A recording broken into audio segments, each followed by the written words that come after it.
2024 की चुनावी जंग में कौन पड़ेगा किस पर भारी? मोदी की राष्ट्रीय नीति पर देश की जनता करेगी भरोसा, या फिर राहुल गांधी की राजनीति इस बार करेगी काम?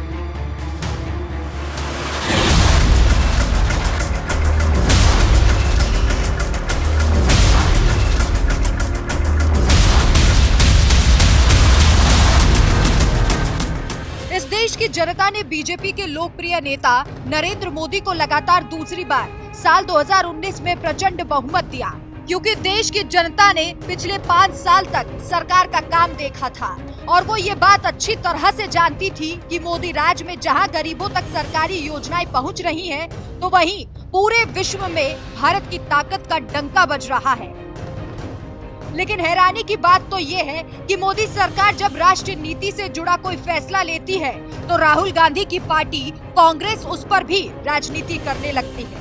ऐसे में सबसे बड़ा सवाल यही है कि साल 2024 की जंग में देश की जनता एक बार फिर मोदी की राष्ट्रीय नीति पर भरोसा करेगी या फिर राहुल गांधी की राजनीति पर?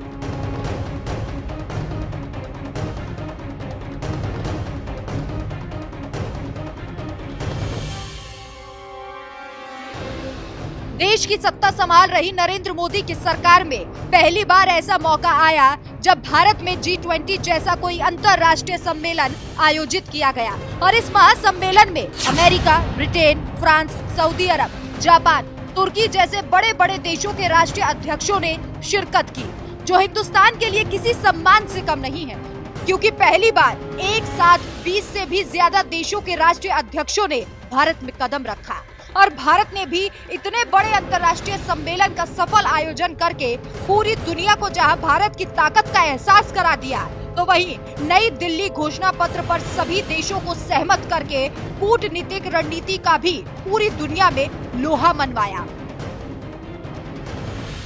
ये जो सफल G20 हुआ है, इतनी बड़ी सफलता मिली है, इसका श्रेय किसको जाता है? इसका श्रेय किसको जाता है? इसका श्रेय किसको जाता है? ये किसने कर दिखाया? ये किसने कर दिखाया? जी नहीं, ये मोदी ने नहीं, ये आप सबने किया है। ये आपका सामर्थ्य है। 140 करोड़ भारतवासियों की सफलता है दोस्तों। ये भारत की सामूहिक शक्ति का प्रमाण है और इस सम्मेलन में हिस्सा लेने के लिए दुनिया भर से विदेशी मेहमान भारत आए थे। वो भी कह रहे थे कि ऐसा आयोजन इसके पहले उन्होंने कभी नहीं देखा। भारत में G20 जैसा बड़ा सम्मेलन सफलतापूर्वक कराना कोई छोटी बात नहीं है। ये हर देशवासियों के लिए गर्व की बात है। यही वजह है कि पीएम नरेंद्र मोदी ने भी इसकी सफलता का श्रेय खुद लेने की बजाय देश की जनता को दिया। यही होती है राष्ट्रीय नीति, जिससे देश का मान सम्मान बढ़े। लेकिन ऐसा लगता है कि मोदी सरकार की ये राष्ट्रीय नीति कांग्रेस को रास नहीं आती। इसलिए एक तरफ जहां हिंदुस्तान को भारत में G20 की सफलता पर गर्व हो रहा है, तो वहीं राहुल गांधी की कांग्रेस इसी बात से परेशान है कि कैसे वो मोदी सरकार को नीचा दिखाए। तभी तो कांग्रेस के आधिकारिक YouTube चैनल पर एक वीडियो पोस्ट किया गया और लिखा गया, पीएम कोई भी होता, G20 तो होना ही था। मोदी का इतना महिमा मंडन आखिर क्यों? मोदी पापा कैसे बन गए? ये वीडियो कांग्रेस के आधिकारिक YouTube चैनल पर पोस्ट किया गया है और इसकी भाषा का स्तर देखकर समझ सकते हैं कि G20 की सफलता से कांग्रेस को कितनी चिढ़ हो रही है। इतना ही नहीं, G20 में शामिल नेताओं के लिए जो बर्तन थे, कांग्रेस उस पर भी राजनीति करने लगी। एक ट्वीट में पीएम नरेंद्र मोदी पर तंज मारते हुए लिखा गया, बादशाह के शौक G20 में पीएम नरेंद्र मोदी नेताओं के साथ सोने चांदी के बर्तन में खाएंगे, लेकिन कांग्रेस ने ये नहीं बताया कि मुंह से सोने का चम्मच लेकर पैदा होने वाले मुहावरे का क्या अर्थ होता है। यही है कांग्रेस की राजनीति, जो G20 की सफलता पर गर्व करने की बजाय इस पर भी खूब राजनीति करे जा रही है। अनुच्छेद 370 हिंदुस्तान का मुकुट कहे जाने वाले जम्मू कश्मीर से नेहरू काल से ही अनुच्छेद 370 को कुछ ऐसे चिपका दिया गया था कि साल दर साल सत्ता बदलती गई, प्रधानमंत्री बदलते गए, लेकिन नहीं बदली तो कश्मीर की किस्मत।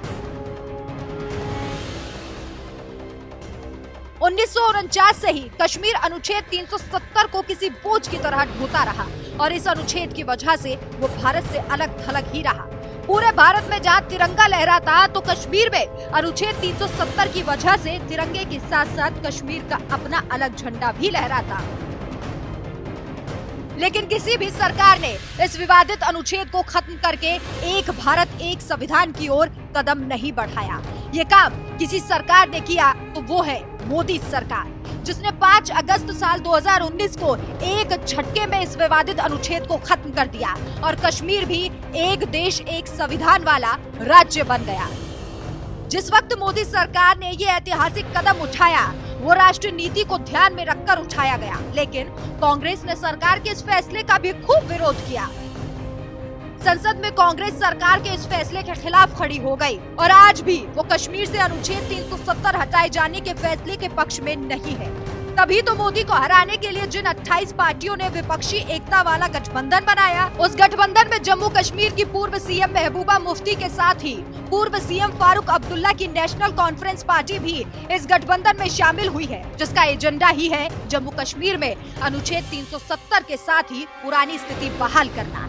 यानी एक तरफ जहां कश्मीर से 370 हटाने वाली राष्ट्रवादी पार्टी है, तो वहीं दूसरी तरफ कश्मीर में अनुच्छेद 370 बहाल करने का सपना देखने वाला 28 विपक्षी पार्टियों का गठबंधन। ऐसे में देखना ये है कि साल 2024 के चुनाव में कौन किस पर भारी पड़ेगा। 3 तलाक के खिलाफ कानून।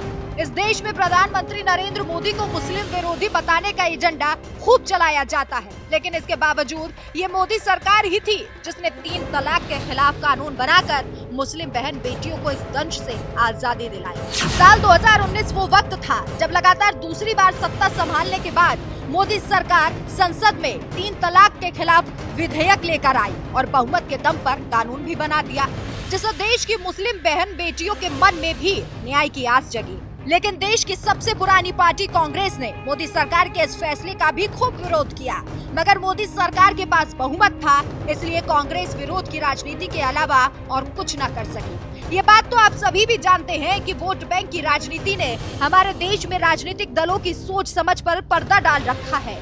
मुसलमान चूंकि वोट बैंक का हिस्सा है, इसलिए उन्हें नाराज करने से राजनीतिक दल डरते हैं। लेकिन मोदी सरकार ने वोट बैंक की बजाय मुस्लिम बहन बेटियों के बारे में सोचा और उन्हें 3 तलाक से आजादी दिलाई। Balakot air strike. साल 2019 में जब लोकसभा चुनाव हुआ था, उससे ठीक पहले 14 फरवरी 2019 को जम्मू और कश्मीर के पुलवामा में जैश-ए-मोहम्मद के आतंकियों ने सीआरपीएफ के काफिले को अपना निशाना बनाया और इस आतंकी हमले में भारत के 40 जवान शहीद हो गए। इस आतंकी वारदात के बाद से ही भारत का खून खौल रहा था। तभी तो मोदी सरकार के एक आदेश के बाद 26 फरवरी 2019 को भारत की सेना ने भी आतंकी हमले का बदला लेते हुए बालाकोट एयर स्ट्राइक को अंजाम दिया और जैश-ए-मोहम्मद के आतंकियों को ढेर कर दिया। इस कार्रवाई से भारत ने यह भी संदेश दिया कि अब भारत हमलों को सहकर चुप नहीं रहने वाला। भाई और बहनों, हम एक नए हिंदुस्तान के रास्ते पर चल पड़े हैं, जो छेड़ता नहीं है, लेकिन कोई छेड़ेगा तो छोड़ता भी नहीं है। खतरा सीमा के भीतर हो या फिरा सीमा पार, ये नया हिंदुस्तान घर में घुसकर मारेगा।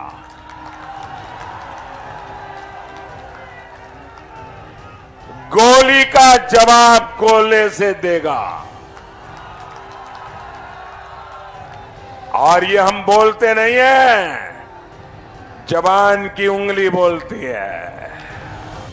मोदी राज में भारतीय सेना ने बालाकोट एयर स्ट्राइक को अंजाम देकर पाकिस्तानी आतंकियों को जहन्नुम में पहुंचा दिया, लेकिन इसके बावजूद पूरी दुनिया खामोश रही, क्योंकि पूरी दुनिया जान चुकी थी कि पीएम नरेंद्र मोदी ने पाकिस्तान का दौरा करके उसे रिश्तों को सुधारने का मौका दिया था। लेकिन इसके बावजूद पाकिस्तान आतंकवाद की खेती करता रहा और आज उसे इसी का खामियाजा भुगतना पड़ा। ये होती है राष्ट्रीय नीति। लेकिन जब पीएम नरेंद्र मोदी पाकिस्तान के दौरे पर गए तो उस वक्त राहुल गांधी की कांग्रेस तो जैसे उनके पीछे ही पड़ गई और यहाँ तक आरोप लगा दिया कि पीएम नरेंद्र मोदी बिरयानी खाने पाकिस्तान गए हैं। इसी बात से आप समझ सकते हैं कि मोदी की राष्ट्रीय नीति और कांग्रेस की राजनीति में कितना फर्क है। बहरहाल अब आने वाले लोकसभा चुनाव में कौन किस पर भारी पड़ेगा, एक से बढ़कर एक धाकड़ फैसले लेने वाली मोदी सरकार या फिर सरकार के फैसले पर राजनीति करने वाली कांग्रेस, हमें अपनी राय कमेंट करके जरूर बताएं।